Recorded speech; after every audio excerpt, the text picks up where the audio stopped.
Welcome back to BarryTsGarage, and I'm once again at Alan Travis's beautiful shop museum. I think we have something special for you today to show you in a very clear and visual way how these problems come about and how they need to be solved. All right, Alan, so here's a car in question that we want to get started. Why don't you first tell me real quick, what is this car exactly? The 1906, 1907 Dirac two-cylinder.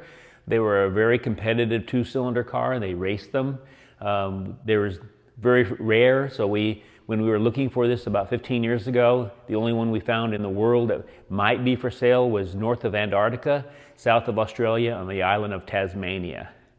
So we went there, spent a month there, and then they finally decided, they blessed us and allowed us to buy it and taken it from their island of Tasmania. So we're happy to have it. We prepared this before COVID for a tour, and we usually do 400 or 500 miles on a tour in a week's period of time.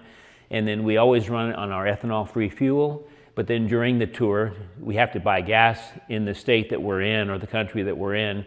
So you buy ethanoled fuel because you have to, and it'll run on that pretty well. You just don't really want to store it on that. And then when you get back, you want to kind of drain it out and then put some alcohol-free fuel in it. This one, this one we were prepared to go on a tour before COVID happened, and I had forgotten that we had pretty much filled it with gas. You know, the bottom gallon was ethanol free, but the rest of it was the normal pump gas that you buy. And I didn't realize till last night I still had a pretty full tank on this one, which is not how I put them away. But that's how I did on this. So this morning before you got here, I went ahead and took the line off the carburetor outside the pump, and I got my gas can because we're going to drain the gasoline out and put it in my normal driving vehicle. Drain it and put it in that, and a modern car can run an ethanol additive gasoline. Right. But it wouldn't come out. So then I took the fuel filter. It wouldn't come out, and I opened up the Petcocks. So I even leaned the car over at an angle to get more pressure because it's a gravity feed car. There's no fuel pump in it, and there's no pressurized air. It's just gravity feed, and the tank is under the seat. I still couldn't get any fuel out of it. So now we're going to show you what I found on the fuel. Okay, let's have a look.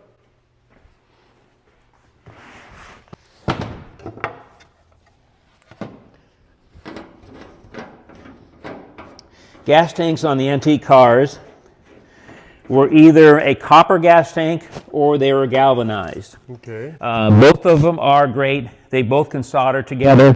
So either whether it's copper or galvanized, it's riveted together and then soldered. So this is the galvanized tank. Okay. Ooh, I can smell, it does not smell good. So I siphoned out some of the gas, but you'll see inside the tank what the ethanol has done. Yeah. And I can stir that up for you too. Let me stir it up. Wow, yeah, absolutely. Okay. Yeah, so that's not a corroded bottom of the tank. No. That's particles stacked up in Right, so you see the tank is clean. So I'm going to go ahead and grab some of them and put them on our inspection table. Okay. Oh, wow. So that's what the ethanol gas does. And now this was just before COVID. So this is, What about I guess 4 years now maybe? Yeah, 4 years then, okay. So in 4 years, and then this gas tank is different than your normal gas tank because this is an open system. So this is a gravity feed gas tank. So this gravity feed gas tank, to open up the petcock, you have an open to the outside air, air inlet. So there's air goes in there, so things evaporate, things happen from a chemical standpoint. Okay, so the ethanol is the live portion of the gasoline. And that is what deteriorates, i.e. grows. And if it dries, for example, last night I got a bunch of this out. This is the stuff I got out last night, the same stuff, which is. So this is all just now just dried because it was wet. This is dry, and then this turns into white powder. Wow. So when you have an antique car and it doesn't run, or you haven't drained it yet, and you let that sit in your carburetor, these little granules is what blocks all your orifices. So you've heard about people spending $10,000 getting their car ready for the Concorde just to get it to run, and they put it away fine.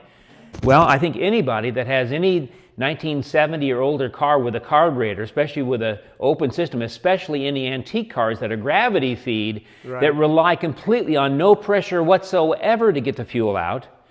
And then you think, well, I'm just going to drain my gas tank. Well, you can't drain your gas tank in an antique car because the Petcocks are up an inch from the bottom of the tank. Right. So yes, you can drain off everything besides that last 1 inch, but then that evaporates, and if that's ethanol fuel, it turns into this crap on the inside. Wow. And as you can see by the video, the gas tank, the galvanized tank, is totally clean. There's no corrosion in the tank whatsoever. It's clean as it could be. Right. Yet this is what is formed by just the fuel. Wow. Yeah, so that's a very graphic way of showing us exactly why you just can't let that stay in there. So what do I have to do now? Even though I know better, I have to take the body off the frame, take the tank out, and then clean that all out.